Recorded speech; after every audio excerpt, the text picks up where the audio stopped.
Before we begin today's discussion, I would just like to let everyone know that my Tetris high score is now 314,000. So if you've beaten that, feel free to let me know in the comments, and I will call a stranger on the internet a liar. This video is going to be broken down into 3 parts. The first part, we're going to discuss the political landscape of America. The second part, we're going to discuss voting and decision making. And the third, we're going to discuss the 2024 presidential election between Harris and Trump. In order to understand the political landscape, you must understand the political party and factions of the United States. There's one political party. It is the pro-business party. It's made up of 2 factions. One faction is the super pro-business Republicans. The other faction is the culturally progressive, but also pro-business Democrats. We're going to discuss the Republicans first because it takes longer, and it will also lay the framework for why the Democrats are the way they are. As previously mentioned, the Republicans are very pro-business. As of the year 2024, they don't even hide it. They've completely thrown out parliamentary procedure, going back to Newt Gingrich in 2008 when he declared war on the Democratic Party after Barack Obama's election. It goes back further than that, but that's about when it goes. Starting with the Nixon administration and then on to the Reagan administration, which saw the highest tax cut for the corporate sector and the major deregulation of the economy. The Republicans really only have one platform. That is that the corporate sector can do whatever it wants, and they will never ever tax them, and anytime they are in trouble, they will use the American tax dollars to bail them out. This is also part of the Democrat Party as well, as we will get to in a moment. But in the 1970s, under the Nixon administration, the Republican Party realized that if they ran on that platform, a platform of pro-corporate sector, pro-letting them do whatever they want, they would never get elected by the general population. So they began focusing on what is known as cultural issues. Things today that you can think of: the border, gun control, gay marriage, civil rights, that sort of thing.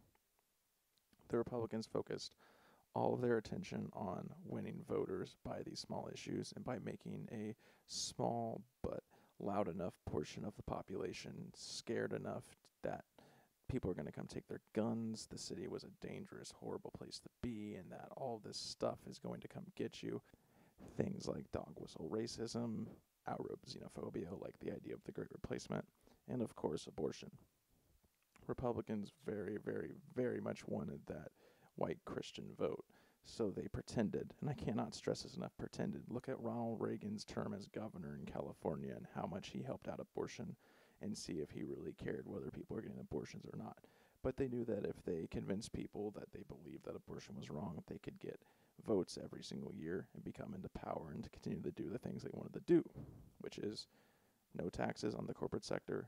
The corporate sector has no regulations. They can do whatever they want. This is very clear year over year.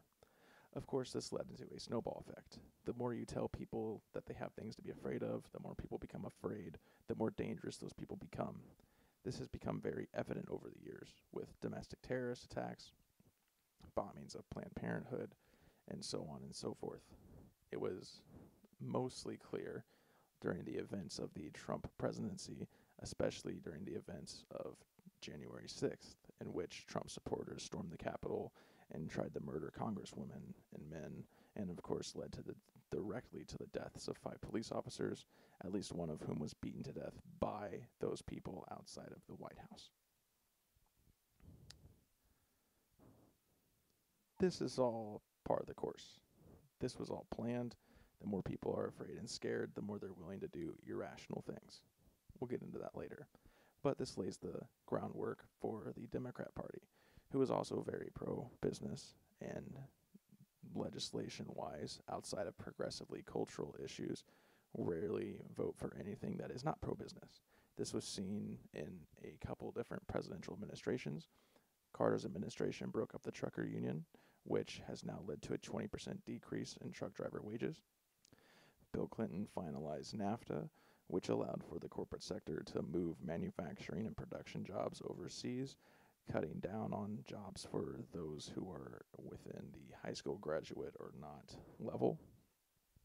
The Obama administration bailed out big business during the financial crisis, and the Biden administration gladly oversaw the stopping of the railroad workers' strike of 2022. all of these are very clear series of evidence that show how pro-business the Democrats are. They are a little more subtle about it. They typically try to vote against tax cuts for the rich unless they think they can get away with it. A lot of them try to get away with it. And, of course, that leads us to the culturally progressive issues, which Democrats usually say they are for, but much like the Republicans, they're just pretending. You can look for a mountain of evidence for this. My favorite one is the President Barack Obama saying he was against gay marriage as far as at least 2009. But alas, none of that really matters because nobody really means what they say. This brings us to voting and decision-making in the United States of America. This section is going to be based on two studies, one that's been ongoing since 1980 by Thomas Ferguson and his associates. The other is done by Martin Gilens and Benjamin Page, published in 2014. These studies came to the conclusion that because of big business interest and the money flowing into the state and federal congressional offices, that the elite make all the decisions and policy in the United States of America. This is backed up by fact after fact, more evidence than you can really count.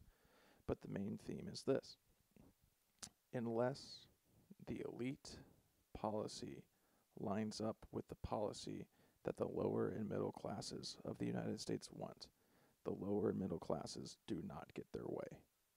Period.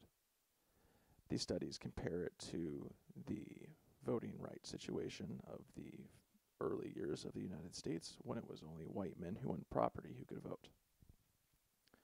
A lot of people feel this way. A lot of people just have this feeling in their gut, even without looking at studies. Some people aren't. Some people truly believe they have a choice in what gets done in this country. But for those who don't, you don't need to look at the study to know this is what happens. It's no secret how much money flows into Congress each year. It's no secret how much money flows into presidential campaigns. You can look at opensecrets.com for all of the information you would like to see how much your representative is worth. And if you have something you'd like to see done, you can see how much you would like to spend in order to get that done. If it's not at least a couple $1,000s, there's probably not a good chance you're going to see any results. But hey, try your hardest. I personally believe in you.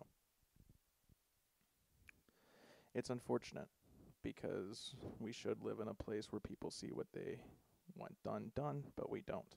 This is why the main things that Americans would like to see changed: education reform, healthcare reform, and better laws protecting those who are impoverished and guaranteeing ways to get out of poverty are never done, never completed. It's a shame because it shouldn't be that way, but it is.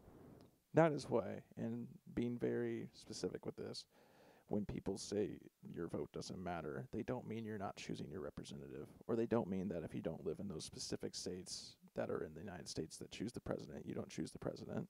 What we're saying is they're not going to listen to you, because unless your vote somehow comes with $50,000 in cash, your representative has no initiative to hear your concerns. So with that, I lay a challenge to you. Find an issue that you're really concerned about. I've been doing it all year, last couple years actually. Lobby for it. Go to your representative's office and talk to them about it. If you can't get a meeting with them, send them an email. Call them 3 or 4 times a week and see if you get anything close to a genuine response. And even better, wait until January, February, March, somewhere in there when the next legislation is being voted on. Pick one. You don't even have to have like an actual care about it, but pick it. Go to their office face to face every single day that you can and are available to. Call them every day that you can. Send them emails every day. Get them to tell you to your face that they're going to vote for something you're pretty sure they're not going to vote for. See them lie straight to your face and then watch as it happens when they vote against whatever it was you wanted done. It's a lot of fun. I think it'll manage your faith in the system quite well. So yeah, that is the political landscape of the United States of America, and that is the voting and political decision-making in the United States of America. To break it down, Republicans are pro-business, absolutely wild at this point, have completely thrown out parliamentary procedure, and are engaging in political warfare without any sense of the word being lost. Democrats or moderate Republicans who vote for pro-business measures are always in favor of pro-business and occasionally pretend to be for progressive cultural issues, in the same way that Republicans pretend to be against culturally progressive issues. Neither side really cares as long as they have your vote, so they can continue to make that corporate sector money, which leads us into breaking down the political decision-making of the country once again. The corporate and elite sector of the country funnel millions, if not billions of dollars into every level of government possible to make sure they get their legislation and their policy ideas passed. These policies and ideas do not represent the middle or lower class unless they align with what the elite want. Year after year, you can see the studies. Once again, Thomas Ferguson since 1980, Martin Gilens and Benjamin Page published in 2014. They will be in the description. This brings us to the 2024 presidential election between Harris and Trump. Now, I don't have a lot of positive things to say about this, so I'm not going to beat a dead horse for the remainder of this talk. But I would just like to say both of these candidates represent exactly what this video has talked about and laying the groundwork to this moment. Donald Trump is the epitome of what the Republican Party is. No actual policy, no actual ideas, just xenophobia, racism, and some disgusting things that a human being should never ever be proud of doing or saying, but he has done and said it. This reflects the snowball idea that I presented earlier since the 1970s. This is built up to this point, into getting someone elected who says the things that he sees on Fox News. That was just getting people elected before, but now he's out front just saying it because I don't feel the need to hide it anymore. A lot of fear-mongering, a lot of just total garbage, but at the end of the day, the only thing Trump is going to do when he's in office is present a massive tax cut to the wealthy sector while doing nothing for anybody else. The Harris administration is a bit different in that they're not as hateful or scary in their rhetoric, but they have been using a lot of fear-mongering. One of their main things for their base has been how Donald Trump tried to overthrow quote-unquote democracy and install himself as a fascist. While there is evidence that Donald Trump did indeed do this, in fact, I believe that he did, there is little evidence to support that he was ever going to be successful in doing this. His own vice president, all of Congress, including every Republican, as well as the biggest factor in all of this, the military, was not going to let him stay in office after he lost the 2020 election. This has not stopped the Harris campaign from continuing to beat a dead horse day after day by saying that he's a threat to democracy. There is some justification in the ideas that this kind of rhetoric led to the twice attempted assassination of Donald Trump. But then again, we don't know enough about the people who tried to kill him, so we can't really say whether or not that's true. Both candidates offer very little policy motive for voting for them, other than just they're not the other person, or for the Republicans, they're culturally backward, and they'll support you as you hate and are scared of everything. The Harris campaign is the opposite. They'll protect all of those who are culturally progressive, and they love you. There's evidence against this. Kamala Harris was a big proponent in California's section of the war on drugs. Donald Trump really doesn't have enough political experience to clout anything. And the worst you can say is during his administration, he botched the COVID crisis. He escalated things in the Middle East, although there's good argument that things in the Middle East were going to be escalated anyway. Oh yeah, the one that I always really like to tout about Trump is that he's just unquestionably racist no matter the situation. He's continued to promote the idea that the Central Park Five are guilty, even though they've been clearly proven innocent. He has a terrible track record of mocking people with disabilities, horrible track record with women, so on and so forth. Now, that is the candidates as they are presented through a small lens. Here is the overarching idea of a presidential campaign. going back to the Reagan years. Before that, really, but that's as far as you can really go back to find any actual evidence for this. Presidential campaigns are marketing campaigns. They are testing out the latest and best advertising strategy in order to get people to do things that don't really work in their interest. In the United States of America, the advertising system works as such. Its overall goal is to create uninformed consumers who make irrational decisions. This is seen year after year. There's a reason the credit card debt average is so high in the United States of America. You should look into that. It's pretty crazy. But with presidential campaigns, it's the same overall theme with just different words. Presidential campaigns aim to make uninformed voters make irrational decisions. This is why they are constantly electing people who are not within their interest at all. In fact, these campaigns have been so successful in their work at doing the advertising strategy that a lot of them have won awards. Most famously, the Barack Obama 2008 campaign won the highest possible award for marketing in the entire industry. Look into it. They were awarded it in France. It's pretty crazy. And that is why we have things the way they are today. It'd be cool if it would be different. It'd probably take a lot to get there. But not for nothing, if I had to say, it's probably going to be Harris who wins, just because of the way the media has really gotten behind her. The elites definitely won her, as you can look at her donations, and she's gotten a lot more elite donations than the Trump campaign has. But anything can happen. I hope you liked this video, this talk, whatever. If you didn't, feel free to let me know in the comments.